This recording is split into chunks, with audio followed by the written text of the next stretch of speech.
by Gustav Klimt, made in 1907 to 1908 out of oil and gold leaf on canvas.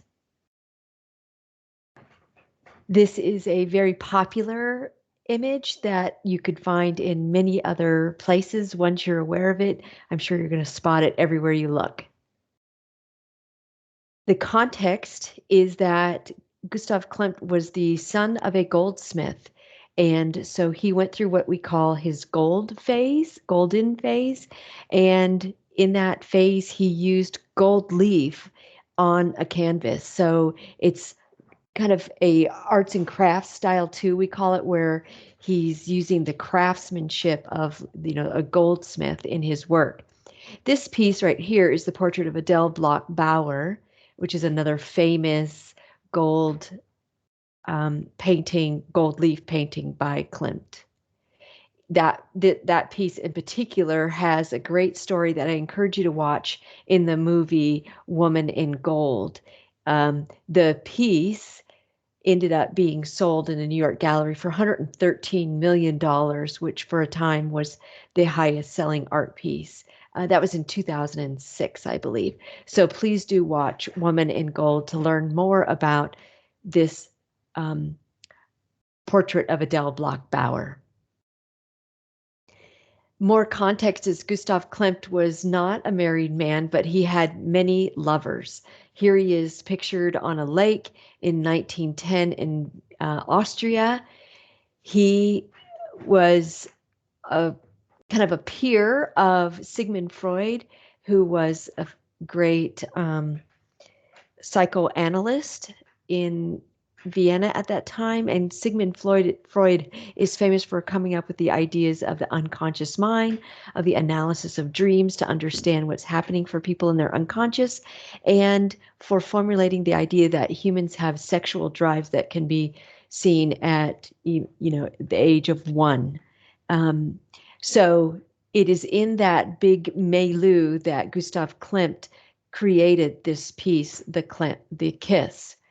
He was also contextually here inspired by Byzantine art that we see here. This is the mosaic of Justinian and Theodora from the walls of the San Vitale that was painted or created by Justinian in the Byzantine Empire. So this mosaic idea is what is being used here in this painting where he's got gold leaf.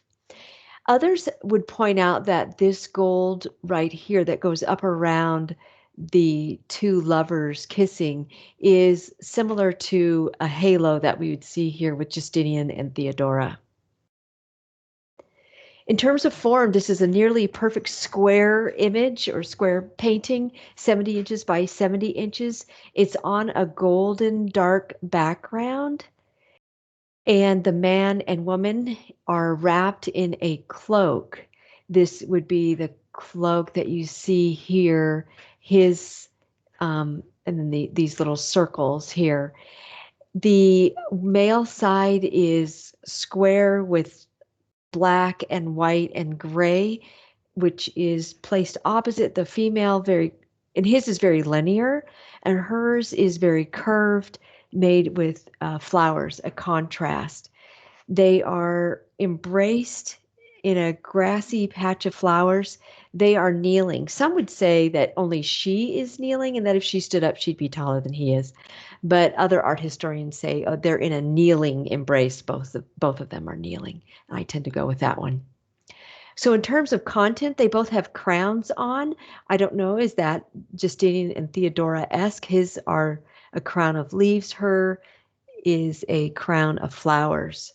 They seem to be, in terms of content, lost in the eternity of the kiss.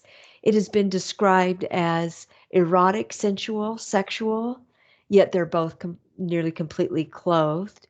They're lost in their own embrace in what would be considered a very fast-moving world. The turn of the century, the 1900s, was an era of urbanization, discovery of electricity, lots of factories. This is a fast-moving context where they are lost in their own embrace, seemingly unaware of the whole outside world. In terms of content, there's descriptors of this being a very male female piece. The male in this piece, is strength and masculinity, where she is femininity and maternity. She's passive. She's receiving the kiss. Look at her hand up here. It's pretty limp around his neck. And then she is just kind of barely holding onto his hand right here, where he is intensely reaching around, holding her head, and then holding her face, tenderly but intensely. So a male female component to this piece. Here are two other of Klimt's pieces, both also in the golden phase.